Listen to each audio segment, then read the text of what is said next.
Good afternoon, men and brethren. Hey, we're welcome back to the shop. Today I've got a little project that I've got to do, and these are seamless pans.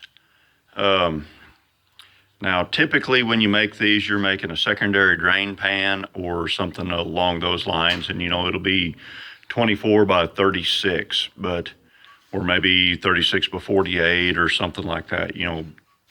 Honestly, I don't make a lot of secondary drain pans anymore because I can buy a plastic secondary drain pans with the risers on it and a float switch cheaper than I can buy the steel to make the secondary drain pan. But it does pay to know how to do it in case you need to build something weird.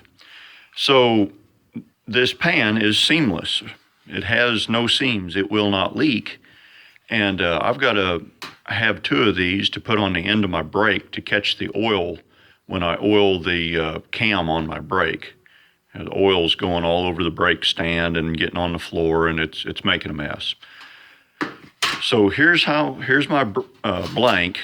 Okay, whatever size blank. Now this is for a 1/2 inch hem and a 1.5 inch high wall. So the side of this is 1.5 inch tall, and then it's got a 1/2 inch hem rolled over on this.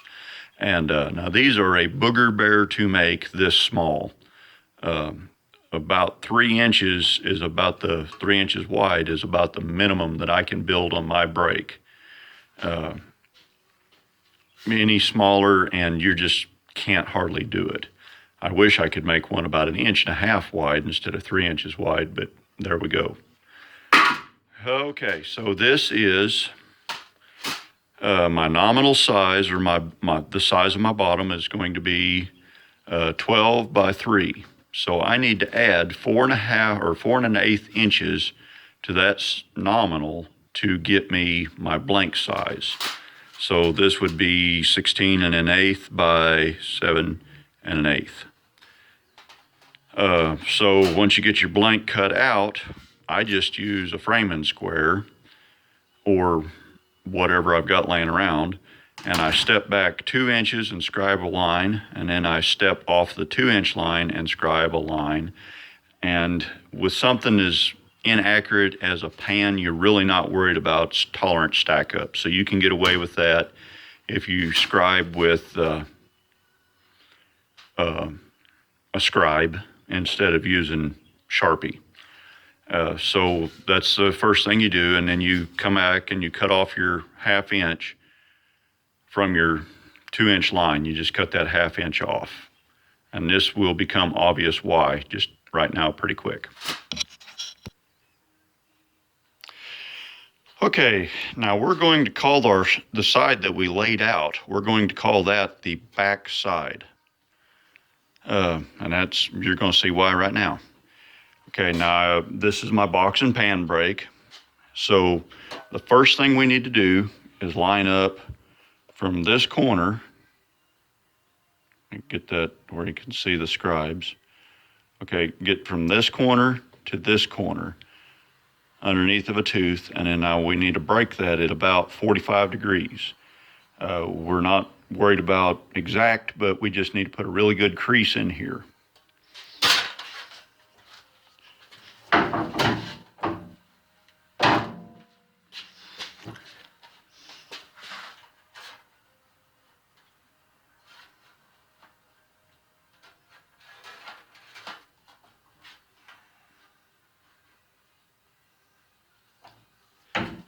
And I've got so many lights turned off in here I can't hardly see.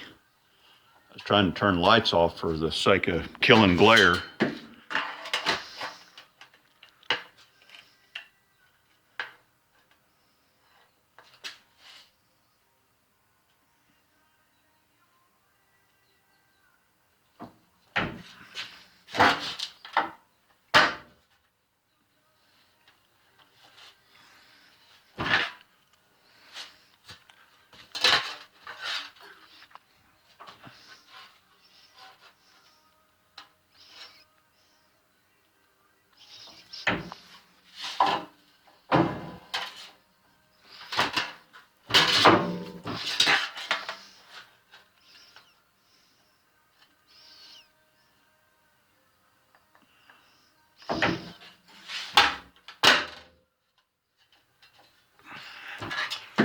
Okay.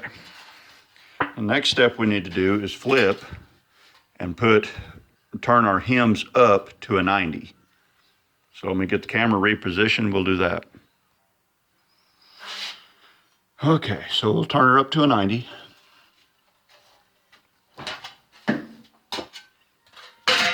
And there's a lot of puckers and stuff in this, and that's about as good as I'm going to get on on something this small. It's going to have some puckers.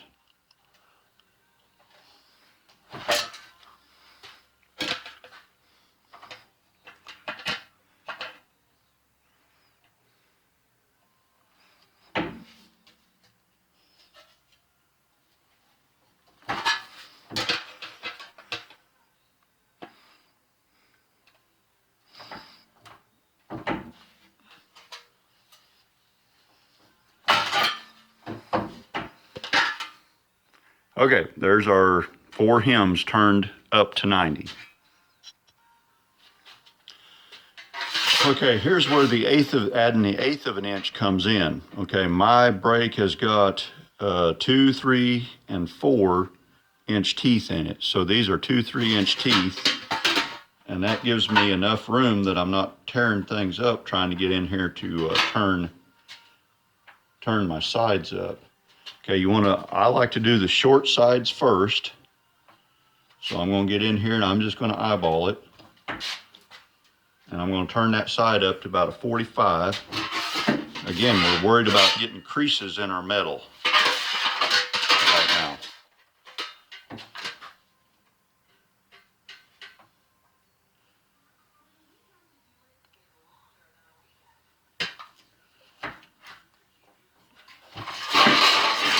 Okay, now I'm going to go over here to where I've got 12 inches of fingers in.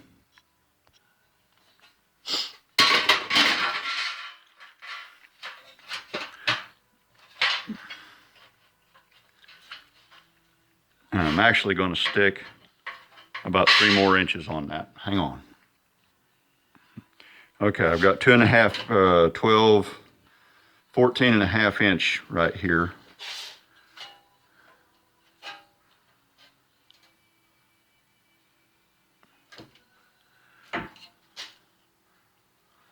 I'm going to take that up to a 45.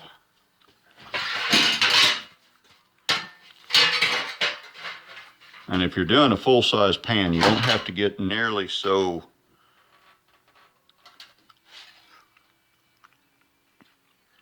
particular about going slow. Okay, there we go.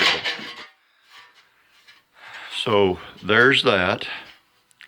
Now I'm going to come back over to the 3-inch tooth, and we're going to fold up the edges, the short ends.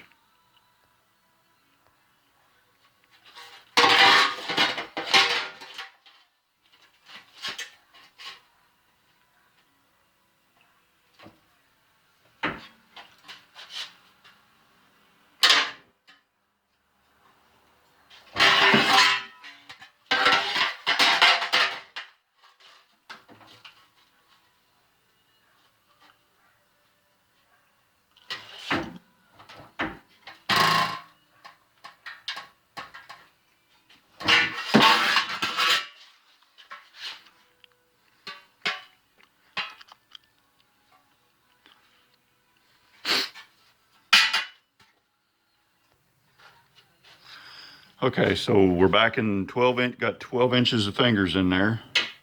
Now we're going to do some folding, and we're going to turn this up to 90. And we're going to kind of watch this to make sure this doesn't get hung up and pucker.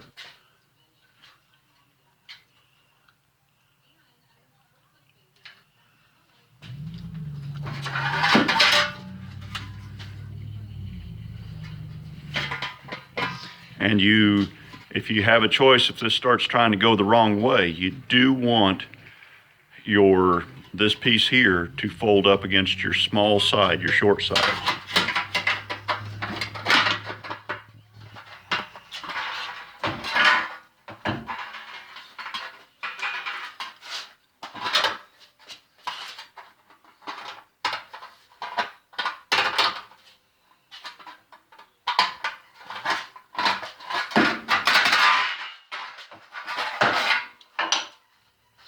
Got to go to the anvil. I'll be right back.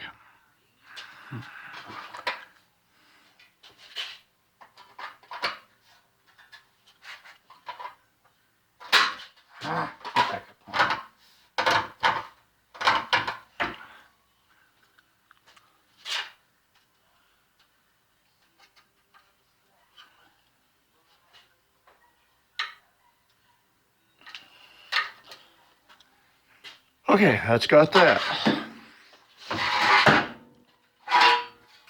So there we go. This is kind of beat up. This bent. What happens is this hits the back side of your fingers when you've got it and you're trying to work the front side. Now, if you're making a bigger pan, this doesn't happen here and you don't get those puckers, but you know, it is what it is. We're doing too small of work for this machine, but I know the guy who it's for, he don't care. So the rest of this is just hammer, maybe a chisel, and a piece of railroad iron and a piece of flat plate. And you just got to hammer her out to the way she looks is the way you want it. And now you see why we've got the folded up pieces on the short side. Otherwise you wouldn't be able to get in there to hammer them down.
Oh, boy, that's pucker.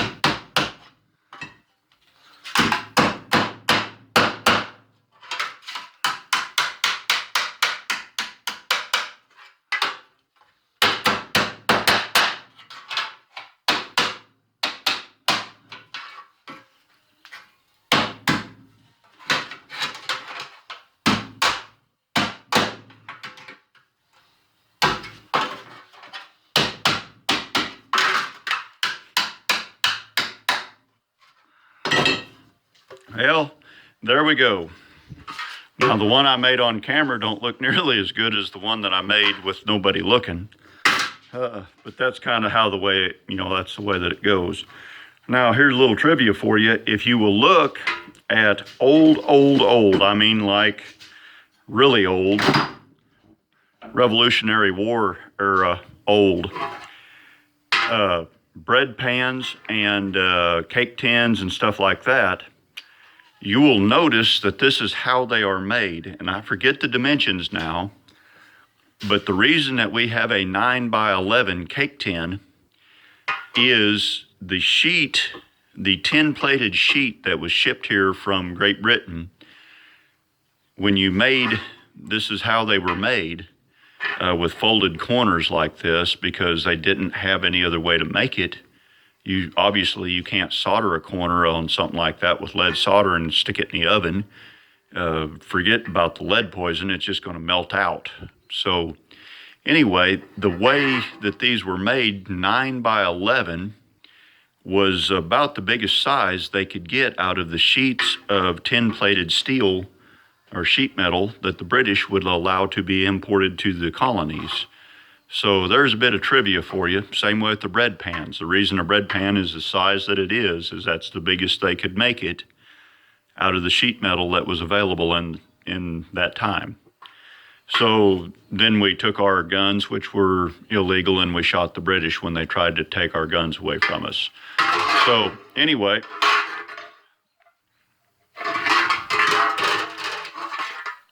that's about all I got to say about that, other than it is a lot easier to make one of these when it's bigger than 3 inches wide.